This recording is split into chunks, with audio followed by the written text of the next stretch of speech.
Hello and welcome to my channel. My name is Logan and today we're going to be looking at The Legend of Zelda Tarot by Lizard Wizard Studios.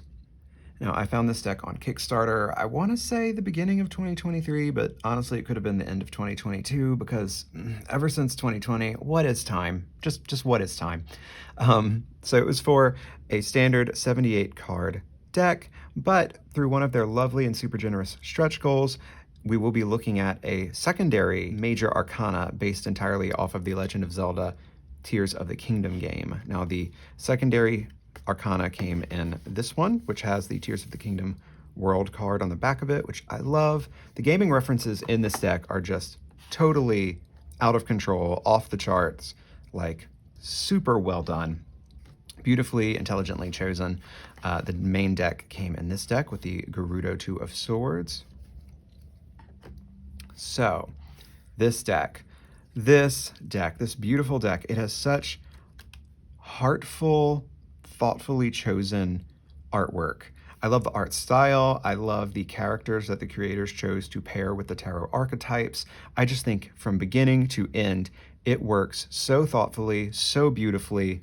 It's definitely my favorite Zelda tarot that I have seen yet, and I have no regrets. That being said, if you backed it on the Kickstarter, if you have it yourself, you might have noticed that there were some concerns about the cardstock being super thin. I will say it is very thin. Like she is going to be handled so delicately because otherwise she will not be long for this world. That being said, I have a pretty gentle hand, so I think it'll be okay.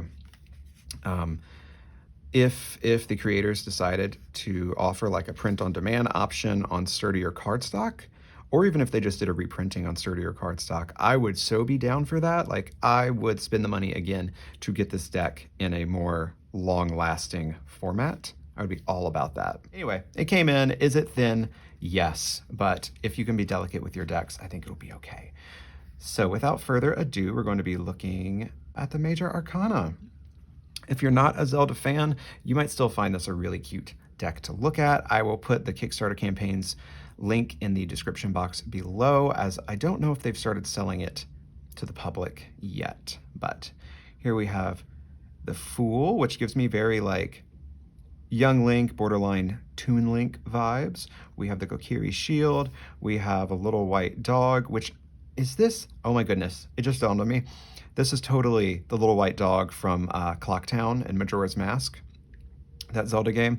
Anyway, so Link is the Fool. We have Navi up here, probably doing her bullshit, listen, nonsense. And he's stepping towards the cliff. I really admire this deck because it pays so much respect to the RWS source material, but yet works the original characters from the Zelda franchise into those cards so beautifully, so effortlessly. Here we have the Magician. I can't talk. Here we have the Magician featuring Sheik. I really love that we have Sheik for the Magician because in Ocarina of Time, at least, which is a Zelda game from 1998, the Princess Zelda herself, wound up having to go into hiding for her own protection, and so she used various magics to conceal herself, to change her appearance, and she became Sheik, this very masculine, male-presenting, almost like ninja of sorts. And yeah, so I think having a shapeshifter for the Magician card just totally works. Here we have the High Priestess, and for the High Priestess, we have a great fairy as they are depicted in the Ocarina of Time game, which is just so fun. I can hear the psychotic laugh that she makes when she comes up out of the fountain just looking at this. I love the idea of the Great Fairy being the High Priestess because there's so much lore and knowledge that these beings have access to, or at least that's what I gather, in the games, and that, you know, they'll occasionally sprinkle upon our protagonists and to help them out. So them being like this keeper of secrets, the one who really has a finger to the pulse of the land, I think is a good choice. For the Empress, we have Princess Zelda herself. This depiction is more from Twilight Princess, if I'm not mistaken, which another great game. So for Empress and Emperor, we have Zelda and then Ganondorf, both Twilight Princess by the looks of it. And I'm not mad at this. Is it on the nose? Does it put like their status as rulers ahead of like who could maybe best embody the energy of these cards? Yes, I think so. But considering most Rider-Waite-Smith decks also, like if we're talking about the classic and like all true clone decks, also kind of forego, showing us those characteristics in favor of just here's people with crowns. Nothing is lost there. We're not missing out. I do love the colors though. For the Hierophant, we have Rauru, again from Ocarina of Time. He was the Sage of Light. And, the the Temple of Light itself was very cathedral-esque. It looked like an old European church. So I think having this very almost priest-like, monk-like sage figure as the Hierophant works very well. For the lovers, here we have a Gerudo woman and a Hylian man.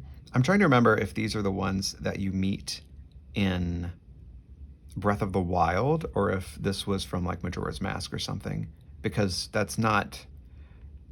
What's his name? His last name ends in Sun. He has a construction company and everybody else's name is Sun, ends in Sun. I don't think it's them because that doesn't look like either of them, but it made me think of that. Maybe that was a missed opportunity. Maybe not. I don't know. I'll shut up. Here we have the Chariot, which is Link in Breath of the Wild or Tears of the Kingdom using the paraglider, which it was so fun once you got that item. You could just hop off of mountaintops and just glide as far as your stamina bar could take you. It made traversing the land very, very fun and very easy. Here we have Strength. We have Midna with Link in wolf form. And, I feel like it's a beautiful comment on their relationship in the Twilight Princess video game because they were both cursed. Link is not usually a wolf. Midna, although depicted here in her Twilight form, her more humanoid form, free of her curse, at the beginning of the game, you're stuck together, both cursed, and you really have to learn how to trust one another and be vulnerable with one another to work toward a common goal. So I think the two of them for Strength is really thoughtful. I love this for the Hermit card. I can't remember if his name is Dampi or Dampai. The lettering, I can't remember how it was spelled. But this guy was basically in Ocarina of Time. He's the graveyard keeper. And at one point of the game, you wind up, in order to get a special item, you have to follow him through this, I can't remember if it was a maze or what, but he's basically floating around in darkness holding a lantern, and you have to keep your eyes on him so that you don't get lost. And so to have that for the Hermit, I think is really fitting. And I just love the artistic interpretation of it in general. Like the art style in this deck makes me super happy. Here we have the Wheel of Fortune. And I think having the giants from Majora's Mask as the figures in it works really well because at the end of the day, we do sort of have to rely on their strength and their willingness to make good on their promise to help save the land. And that, that's completely out of our power in the game. And so having to rely on something else, I think is very Wheel of Fortune energy. Here we have Link as Justice. He has the 3 spiritual stones from the Ocarina of Time game. So we have the Kokiri's Emerald, Goron Ruby, and the Zora Sapphire. So in the game, you would have to get these 3 stones and then put them into a pedestal in the Temple of Time. It would then open a secret doorway, which would lead you to the Master Sword, right? And when Link pulls the sword, he goes from being a child to being like sort of magically ensconced in this room for 7 years and then emerges as like a late teen or adult, if you will. I think this works for the Justice card because while this might not comment on like social justice or courts or anything like that, I do think this is a good reflection of cause and effect, which I think the Justice card can often speak to. Like, what are we seeing play out before us when justice comes up? I feel like it can often ask us to find the causality between 2 events, between an action and a result. And so having this for Link put these stones here, went inside, and then emerges as an adult, I think we have a clear cause and effect for the imagery there. So I think it works. For the Hanged Man, we have Tingle, who is this little elf guy, or is he a fairy? I can't remember. There's also the question of like, is he even magical or is he just some regular dude in a suit? But basically, this guy just floats around Hyrule a lot of the time by Big Red Balloon. He's a cheerful little weirdo, so I'm happy with that. For death, we have Phantom Ganon, which, as he is a shade, I guess that's a pretty literal interpretation of it, so I'm not mad at it. Here we have Temperance. These are this is a statue of the goddess in the later games, and as she has quite an angelic appearance, I think this makes sense for Temperance. So it doesn't necessarily speak to a lot of game lore, but visually, it definitely works. You know, I'm saying that, but the more I'm thinking about some of the spoilers that we got in Skyward Sword, which fucking hated the controls in that game. I can't be bothered to beat it ever because I hate the controls. But I did check out the story, and actually, the goddess for temperance, I think works really well. I'm just not going to spoil it in case you want to play. For the devil, we have Skull Kid wearing Majora's Mask, which, is the title of that game.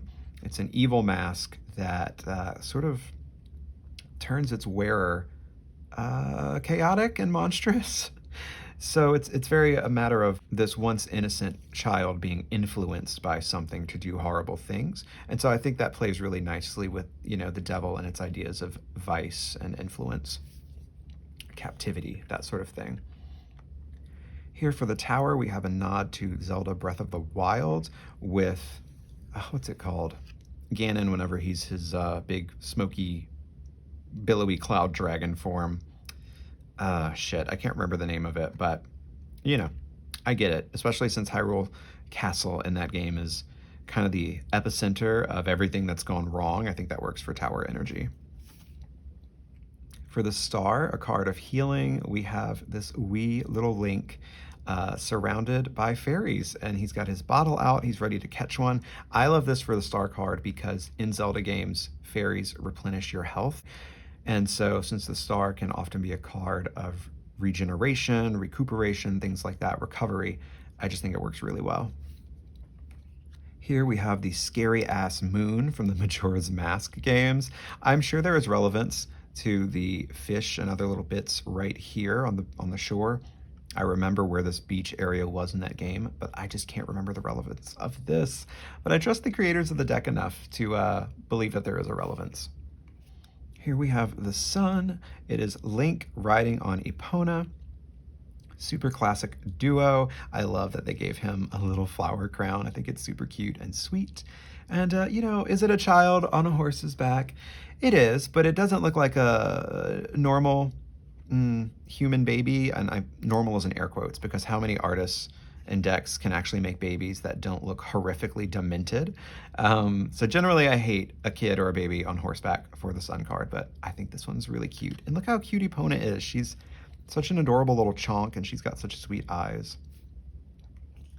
Here we have Judgment, and we have the annoying ass, like, arachnid robot monsters from the Breath of the Wild games.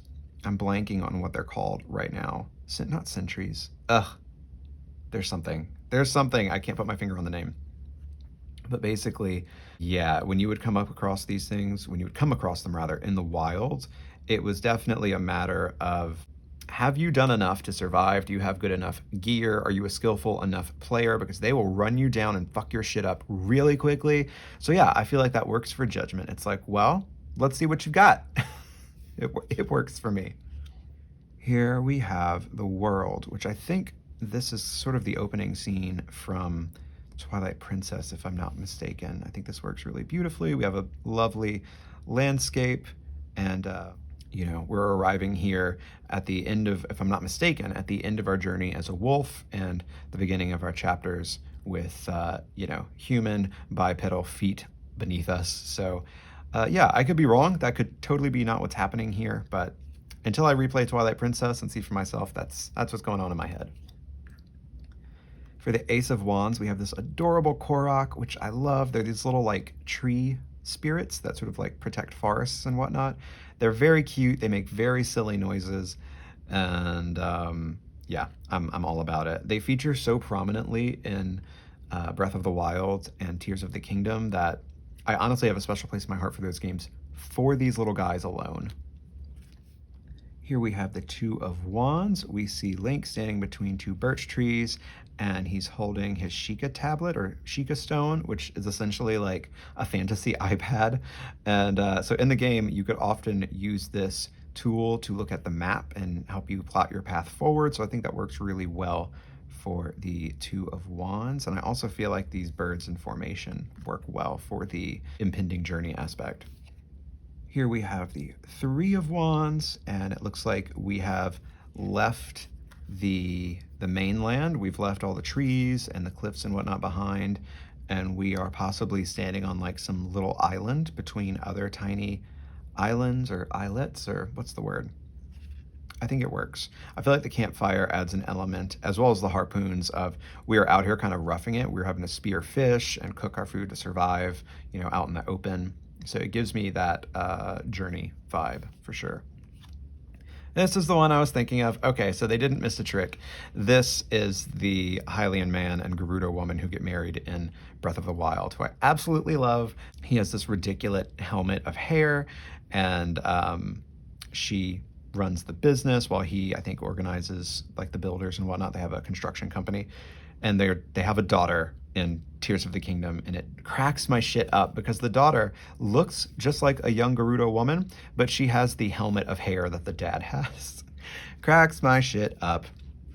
Little Easter egg I didn't realize while playing the games, but this builder guy is actually a callback to the builder guy in Ocarina of Time that you beat in Kakariko Village, which the art style has changed so much, the quality of graphics has changed so much from 1998 or whatever with Ocarina of Time, or was it 96, until like 2016 for Breath of the Wild. So yeah, I think having them two getting married as the Four of Wands totally works. For Five of Wands, we have that sort of frenetic chaos, and I think it really works with Link as a Deku scrub, having to fend off these other Deku scrubs. In Majora's Mask, at the very beginning of the game, you're cursed and forced to live as a little plant person until you can regain your human form through some magic. And yeah, I think this works. Here we have the Six of Wands. So we have some sort of small victory, which totally tracks for me because this is from either Breath of the Wild or Tears of the Kingdom. Link is returning after claiming a legendary helmet from one of his mini quests. So it definitely gives me that like, huzzah, we have achieved success or victory in this one mission. We haven't won the war yet, but we are amassing things that will help us do so. Seven of Wands. I love this as well. Takes me right back to Ocarina of Time and Kokiri Forest. There were these plants. I think they were babas, maybe was the name of them. They would just come up suddenly from the ground, and they'd make this really like little smacky teeth noise as they would like spin in circles and try and chomp you. It's like, think of the piranha plants from Mario, but edgy and not so brightly colored. It's a very similar vibe. So yeah, I dig this for the Seven of Wands in self-defense. Here we have for the Eight of Wands, we have the saying yes, the movement, the like translocation happening, and we have more of the Koroks. And they kind of all float around, like their little leaves that they carry around turn into almost like little helicopters, and they just fly away. So I think that's really fun for the Eight of Wands. Nine of Wands, that card of like endurance and struggling to push through on a spiritual or energetic level, whether that's like, vibes and whatever, or energy as far as your literal stamina. I think this is perfect because Link is down to his last quarter heart and it's almost over for him. Can he make it? I also love this because I think I know the part of Breath of the Wild that this is from. And it was a wild time. It was a wild time. Here we have the Ten of Wands. Good times, always here for a shirtless Link when it comes to Breath of the Wild or Tears of the Kingdom. They made Link like a short king with borderline androgynous features and body type. So like he's got kind of wide hips and thighs, and it was just he's a little snack to look at in that game. He's an adult in the game, so it's not weird, but he's a little snack to look at in that game. And so, yeah, going from the figure kind of leaning into a gigantic bundle of sticks in the classic RWS to Link chopping a bunch of wood, and now he has this burden to carry. I think that totally works. I like this for the Ten of Wands as well, because instead of implying that those tin wands that are holding us back might come from somewhere else, I feel like this really shows that it's something that we have chosen to pick up. And now it's up to us how we're going to carry it. Are we going to do it solo, or are we going to ask for help? Sometimes when we get what we want, we can like work towards, like a new job position or something. And it might be great that we get it. We've reached a new pinnacle, but with that new pinnacle comes more responsibilities. So I like this because I feel like it takes a lot of the negativity out of the card, especially since the wand suit is generally otherwise a pretty upbeat suit. And it's always been weird to me that the suit of spirit or energy or like creativity, sexuality, things like that would have such a crash and burn as the final card in the, the 1 through 10 part of it. So really big fan. Here we have the Page of Wands. Oh my goodness, I can't remember this character's name, but he's essentially a gigantic Korok, and he travels the land a lot. Like, you have to look for him, and you trade him little Korok seeds, and he'll like expand your inventory and stuff. He's so adorable. He has the cutest little tiny voice, and he does like a little dance with his maracas. It's super cute. Oh, look, a little Korok baby here. So yeah, having that wanderlust that he does, I think he's a perfect Page of Wands. Here we have the Knight of Wands. I can't remember if this is Darunia from Ocarina of Time or which Goron lord or elder that this is, but they're a fiery bunch, so I'm down for any of them being Knight of Wands. That being said, the Knight of Wands in my Black Salt Tarot deck is actually a Gerudo, so same universe. It's Urbosa from Breath of the Wild, because I just thought she was the perfect Knight of Wands. But anyway, we differ there, but I still like this. Then we have the Queen of Wands is Twinrova from Ocarina of Time, and she actually makes an appearance in Majora's Mask, but in that game, she's not in this singular form. So Twinrova is normally twin sisters, Kome and Kotake, and one is an ice witch and one is a fire witch, and when you're fighting them, they team up and combine. They go from these little old bitty crones on brooms to this like voluptuous sex pot mama whenever they combine. And she is such a good time to fight. She has the best theme music. Actually, I pulled this out from my childhood when I realized we were going to be looking at this deck today, because I want to show you some of the illustrations from back then. But this was Twinrova. Like, what a bad bitch.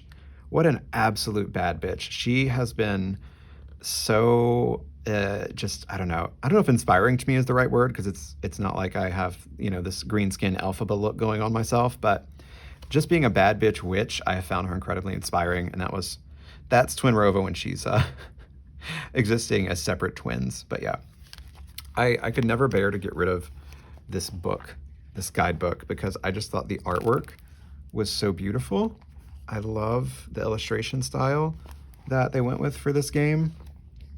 And yeah, so plus, I figure I'll play the game again at some point.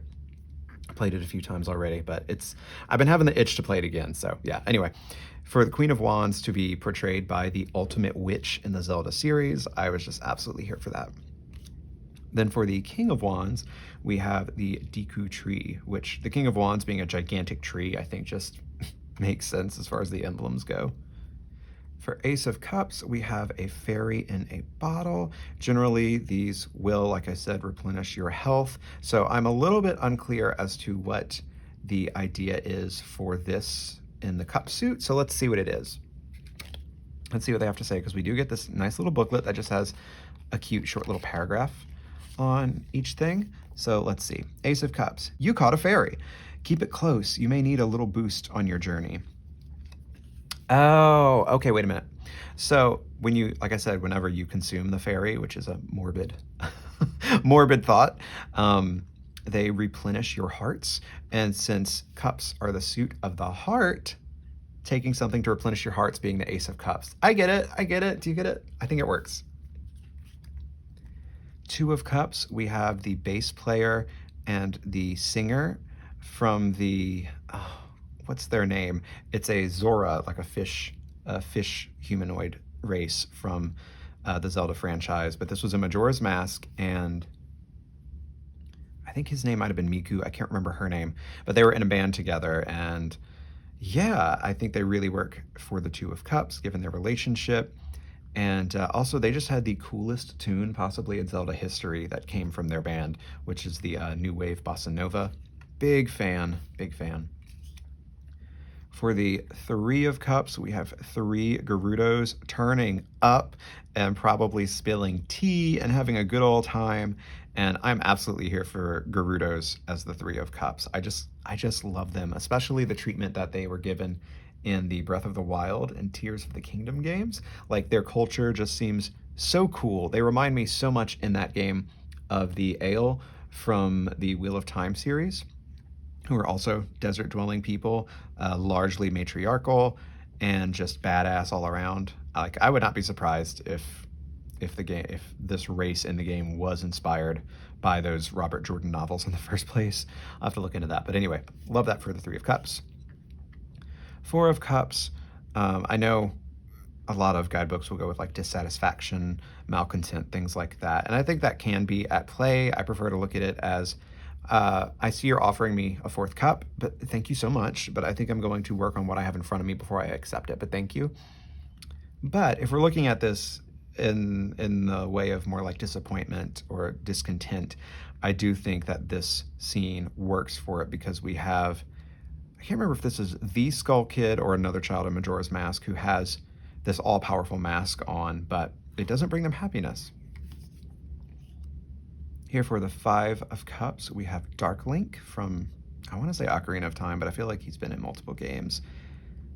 Yeah, I'm unfamiliar with like how Dark Link came to be a thing. Like, is he a personification of Link's grief? Otherwise, I'm not totally sure how this choice would fit in with the Five of Cups. Let's see. It's raining. My jars fell over and everything sucks. Grr, kick, kick. I do like how lighthearted this little booklet is. So that doesn't really tell me a whole lot, but maybe he just suited the theme visually because of all of the dark colors and like the glowing red eyes and the sort of blue cast. You know, it's a heavier look. So maybe that's it. Maybe not. You tell me if you know, by the way. For Six of Cups, we go back to Ocarina of Time, one of the very early scenes where Link meets Princess Zelda for the first time in the courtyard. It's really lovely. And then we also have a nod to Tears of the Kingdom through these little blue and white flowers, which are very prominent in that game and Breath of the Wild. So I'm actually curious, were these blue and white flowers in Ocarina of Time? Did they reference their own game like 20 years later? That's the question, my friend. Here we have the Seven of Cups. So many choices. What are we going to choose? And I love it because we have various iconic items from the Legend of Zelda franchise. So we have this one that's covered, totally mysterious. We have the Mask of Truth. We have a map. We have a golden rupee, which is the currency in the game. We have a Skulltula. We have a monster horn. And then we have some sort of defensive piece of enchanted jewelry like we see in the later games. So I'm down for it. Here we have the Eight of Cups, which just, any of the negativity cards, any of the cards that are kind of like moving on from something or something is ending or we're upset about something, whether it's good for us or not, I'm totally here for them referencing Majora's Mask because that is one very heavy, like emotionally heavy and sad game. It's such a beautiful game. Absolute work of art. So yeah, Eight of Cups, I think it works. I think the scene works as well. I can't remember everything going on in it, but I do remember the general vibe. Nine of Cups, we are at the item shop. I guess it can speak to a sort of having your wishes fulfilled in that you have access to so many things now. That's my guess. 10 of Cups, we have this lovely bird person. I can't remember the name of the bird race. Rito. And you meet this guy. He plays an accordion in Breath of the Wild and Tears of the Kingdom. and he's playing music for the young Rito children. Like, it's just so adorable. I can totally see like a legacy of love at play. I'm very here for it. Also, his theme in the game, like the song that plays, his main song, love it. Page of Cups, we have Princess Ruto from Ocarina of Time. Love this depiction of her. Love that we still have a fish in the cup. I would say she fits Page of Cups because she's very romantic and dreamy. Yeah. Knight of Cups, we have my fish husband, Prince Sidon. He is such a dreamy hunk in the games. Absolutely love him. He's like this 8-foot tall hammerhead shark humanoid guy. His voice acting is stupendous. His character is just so flawlessly charming and chivalrous, and he's just like a class act and a cutie and a hottie. So like, yeah, very here for it. Queen of Cups, we have his sister, whose name I am totally blanking on at the moment, Mifa, his sister Mifa. Love the depiction. Here we have in her headgear a callback to that, I'm not going to try to find it, but the Zora Sapphire design that we saw in the Justice card for the Spiritual Stone.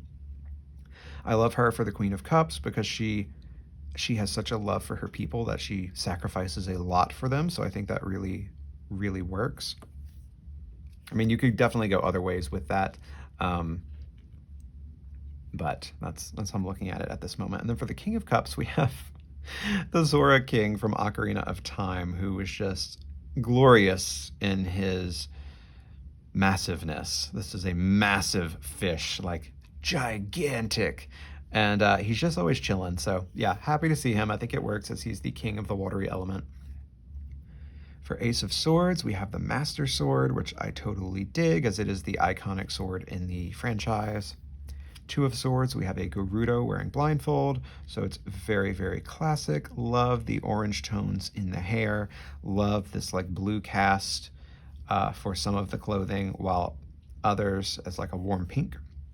Really gives it that like shiny, iridescent, almost like 80s windsuit material vibe, which I'm here for.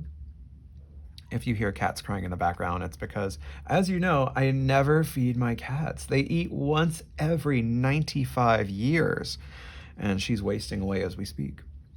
Saki, the other one who is not crying, usually does not whine for food. Occasionally, she'll get a bit antsy and start wandering around in my vicinity, like, hey, what's up? But that's generally like if, 30 or 40 minutes go by and I've forgotten to feed them at the usual time. Soju, on the other hand, will start piping up 45 minutes after I fed her. She's like, I am still the hunger. Anyway, Three of Swords. Here we have 3 different swords from the Majora's Mask game. I don't remember their names. I think this is the Gilded Sword, the Razor Sword, and then is this just a Kokiri Sword? I can't remember, but they're going through a heart piece, which is another item in the Zelda game. So very classic, but still tying it into the franchise beautifully. Here we have the Four of Swords, which, as we know, can be about rest. I love this choice to have Princess Zelda encased in crystal for it because she is immobile. She is incapacitated. She is, what's the word? She's in a chrysalis, but it's like, shit, there's another word that hints at, like a cryostasis? Stasis. Maybe stasis is the word. I don't know. Clearly, I don't know. Five of Swords. We have clobbered some enemies, which I really love. I love that it's from the Breath of the Wild, Tears of the Kingdom era, because the enemies are just so cute and animated in that game. Six of Swords, here we are with Link depicted as Toon Link from the Wind Waker, which is when the game went from a more mature or arguably realistic style to a more cartoony style. Very cute. He's in his magical sentient boat. Love it. Seven of Swords, we have the... oh shit, what's the name of this tribe? It's like, you had the Sheikah tribe, who were like protectors of the land and the royal family and all that, and then at some point in time they splintered, and some of them stayed good, and then the other ones went into the Yiga tribe, which is like a bunch of ne'er-do-wells who are trying to assassinate the princess and the royal family and all that, and but they're really annoying because they pop up at the most inconvenient times, kind of like the dragons do in Skyrim. But they're also really funny because they laugh like idiots, and they're pretty easy to take down. And then their leader is just the biggest doofus ever. It's very comedically effective. So anyway, that's them sneaking around doing shit that they probably shouldn't be, and I think it works. Eight of Swords. Here we have Link as a wolf chained up. I'm assuming this happens at some point in the Twilight Princess game, but I can't remember it. Either way, visually it works. Here we have Nine of Swords. This is Link awakening in the Resurrection Chamber in Breath of the Wild. You start the game like this, where you basically climb out of a healing pod, and you're informed that, wait a minute, things were really, really shit and cataclysmic whenever, like the last I remembered, so what the fuck is going on now? So I could see anxiety playing into that because, like, yes, you're restored and it's a new start, but you know what is on pause and waiting for you out there. Then we have for the Ten of Swords a game over. Oh no. Ho down. Oh, love it. Page of Swords, we have Link as a child learning to wield his sword. I think that's perfect for the page energy, learning to wield the element. For the Knight of Swords, we have Fierce Deity Link. This is an entity that happens whenever Link wears a certain mask in Majora's Mask. It's very choppy, very violent, very forward motion ho, so I think it works. Queen of Swords, here we have Urbosa. I love Urbosa so much. And I'm not mad at her as Queen of Swords, as, you know, opposed to where I put her as Knight of Wands. I think it just, you know, it varies by what facet of hers you're examining. She does have boundaries like a motherfucker. So I think she does work really well as Queen of Swords. She has a very sharp mind. At the same time, she also has a very passionate nature and tends to, you know, cut first, ask questions later. So I think she also works as Knight of Wands, but I'm just happy she's here.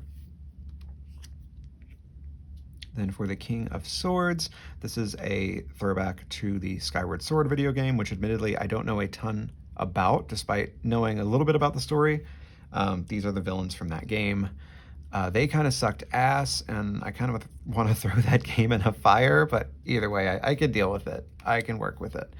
All that being said, Skyward Sword had some amazing music, and I did love the art style. Ace of Coins, we have a green rupee, which is like the smallest, least valuable form of the currency in the games. Two of Coins, so these two brothers were in Kakariko Village, if I'm not mistaken, in Ocarina of Time, and they would be juggling. It was either there or in Clocktown in Majora's Mask, I can't remember, but either way, I think this works for balance, not just because we are balancing the juggling balls, but also we have balance between the identical twin brothers. Here we have the Three of Pentacles or coins, and again we have the three spiritual stones.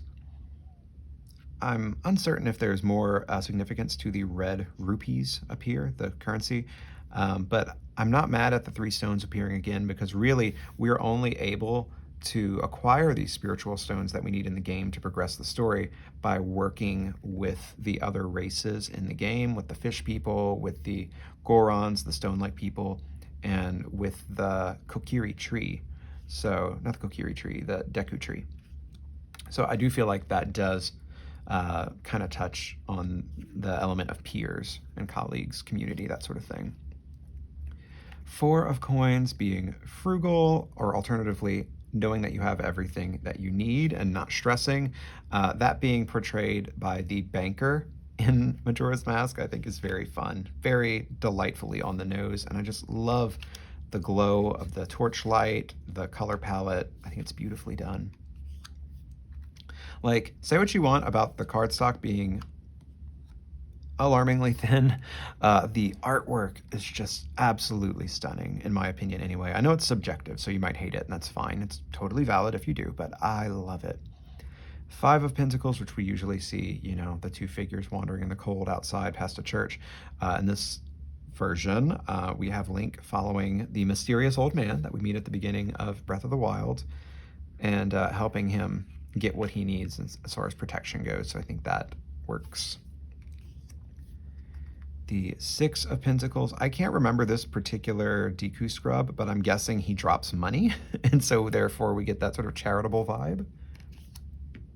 Seven of Pentacles. We have a man from Kakariko Village. I can't remember if he is a specific man, but maybe he was the gardener there. But yeah, we have him patiently growing his beautiful, beautiful pumpkin. I love the line work on this pumpkin. I love the bits of deep vermilion against like the pumpkiny orange, and then this bright highlight. I think it's stunning. Oh my goodness, here she is in all her glory. Yes, ma'am. I don't remember his name, but this is a contractor, a builder, one of the two, in Breath of the Wild. And he is the most flamboyant motherfucker I've ever seen in a Zelda game, which is saying something between some of the people you meet. And he helps you build your house. But he is absolutely fabulous. He is very... Is he? He has to be. He has to be. And if he's not, that's fine. But yeah, it was fantastic to see such a flamboyant male, hyper feminine male character have the job of, like, you know, the town's builder, contractor, whatever. Like, typically, stereotypically, more masculine individuals do that kind of work, in my experience. So I thought that was so fun. Anyway, having him for honing your craft, I think, is perfect. Here we have the Nine of Pentacles, which usually, you know, we only have the one figure in this card, as it can point to things like solitude. I think it's interesting that we bring Link into it. Link is in drag because you can't go in the Gerudo City, at least not at first, if you're identifiably male. It is a matriarchal society, and these women are not stupid. They know that men bring problems, so you keep them the fuck away. But if we're looking at this through the lens of Link is like bestowing this beautiful gift upon this little child, then I think it works in the sense that the Nine of Pentacles can also be about, you know, inheritances, windfall, that sort of thing. I think that works. Here we have the Ten of Pentacles. I want to say this is a Twilight Princess reference because this woman looks really familiar. I think she might have run a cafe or a bar, but I haven't played that game since I was like in high school. So yeah, I'm kind of hazy on it, but I'm going to assume this makes sense. I really need to replay this game. Page of Coins.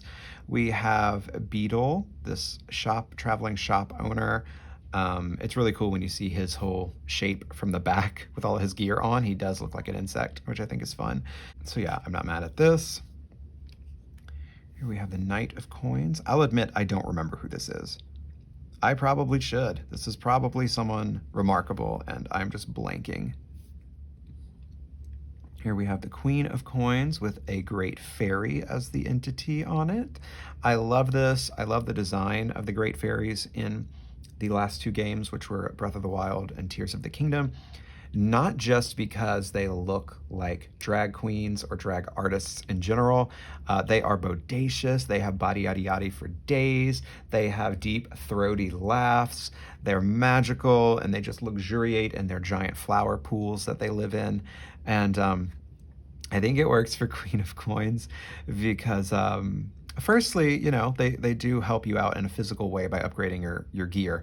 But I love them for Queen of Coins as well, because in order to talk to them in Breath of the Wild, in order to get their flower bud to open, it's closed when you first happen upon them, you have to donate like increasingly ludicrous sums of money to them through the plant. And then once they have enough money, then they're like, oh, I feel restored. And they'll open up shop and help you and talk to you and stuff. So I think that's funny and cool. And then for King of Coins, we have this cursed Skulltula guy, which this family in Majora's Mask, I think it was Majora's Mask, and not Ocarina of Time, I think it was Majora's Mask, used to be human, but then their greed wound up leading them directly into a curse that turned them into these half spider, part human monstrosities. And so I think that works for King of Coins. Not necessarily that I associate greed with the King of Pentacles or King of Coins, because I don't. I tend to look at them through a more bodily lens, although, you know, with some allowances and exceptions, as I think we all should have to remain flexible. But greedy businessman is not something that I ever attach to the King of Coins. Ever, ever, ever. So This is definitely out of the realm I usually would look at this card through, but I love how thoughtful a choice was nonetheless. And so I'm not mad at it. I'm very happy about it, in fact. Just to illustrate how about the size of this deck. I'm really hoping that they will reprint this in a thicker cardstock or offer a print on demand option in a thicker cardstock, because I really want this deck to last. I really love it. So I thought real quick, we'll just go through, I say real quick, as if any of this has been fast. We'll go through the bonus major arcana that came with the deck. So this is all going to be centered on Tears of the Kingdom characters and storylines. So here's Link in Tears of the Kingdom as the Fool. We see him up in the Sky Realm, which totally works because that's where our journey starts. So I like that for the Fool. Here we have for the Magician, I can't remember her name, but she's basically like an inventor, scientist type. So I love that for the Magician. Her character design is so cute as well. Here we have the High Priestess, as this is our sort of our link in some of the games to the spirit world. I think this totally makes sense for the High Priestess. I can't remember her name either. I'm bad with names. Here we have the Empress. It is Zelda again, and she is again doing something for the good of the people. So in that way, I think this Empress card is a lot stronger than the other one. Such a good story in Tears of the Kingdom. Amazing story. Here we have the Emperor. It's Demon King Ganon.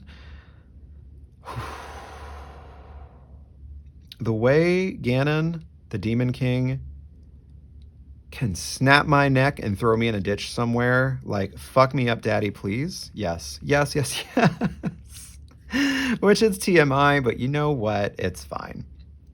Here we have the Hierophant, a different Rauru, or maybe the same, you know, who knows, from earlier.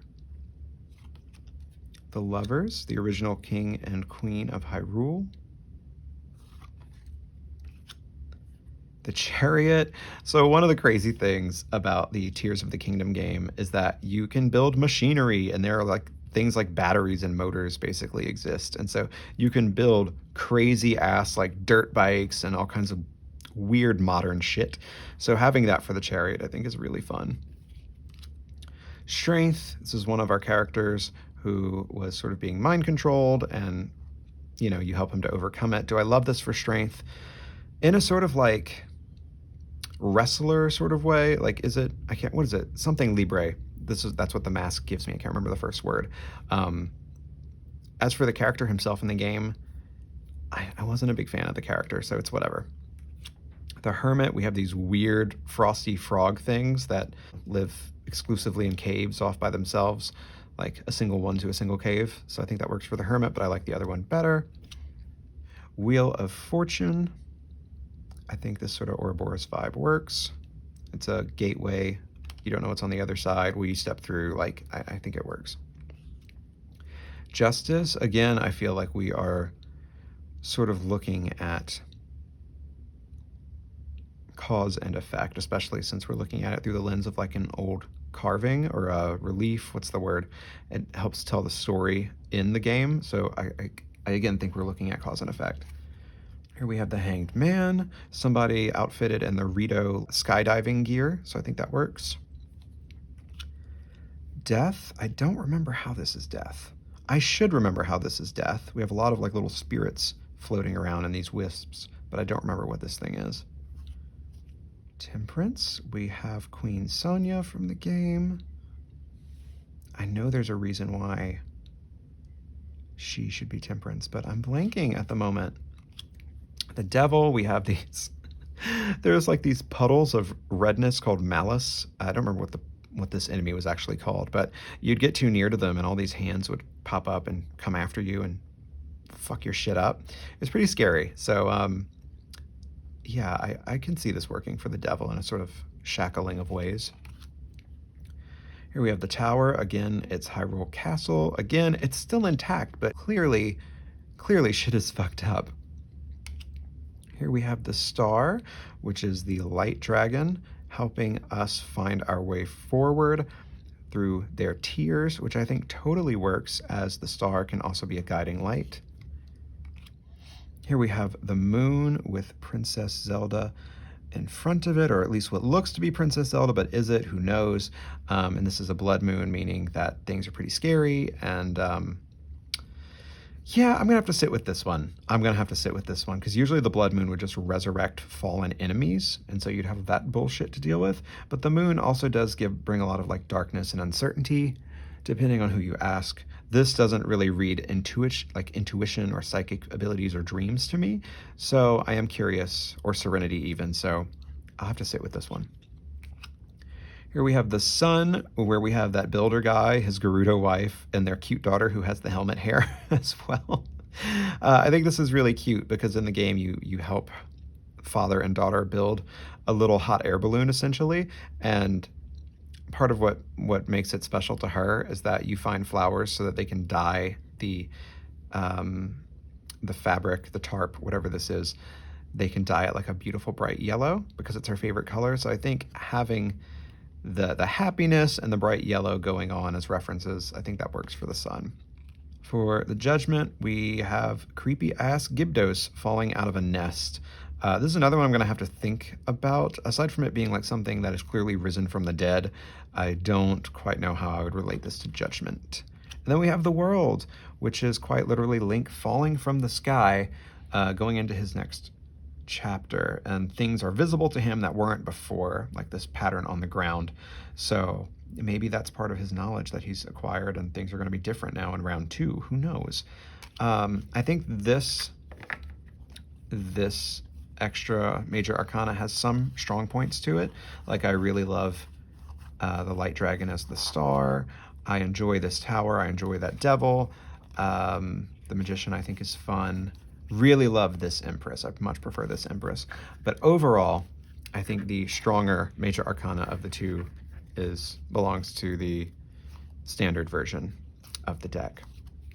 So, anyway, that has been the Legend of Zelda Tarot. As I said, I will put a link in the description below to where you can go to the Kickstarter and keep an eye on it in case, you'd be interested in purchasing this deck whenever it becomes available. As I said, very thin, but I think if it's handled delicately, it will be all right. I definitely would not do whatever you call that kind of, is that bridge shuffling? I can't remember. I wouldn't do that with this. I feel like it would bend and deteriorate even faster. So, but I think with a gentle hand, it'll be okay. Thank you so much for hanging out with me today and geeking out with me today over this fabulously geeky Zelda deck. I hope you had a fun time watching it. I hope you have a beautiful rest of your day. And in the meantime, take care of yourself. And until next time, bye-bye.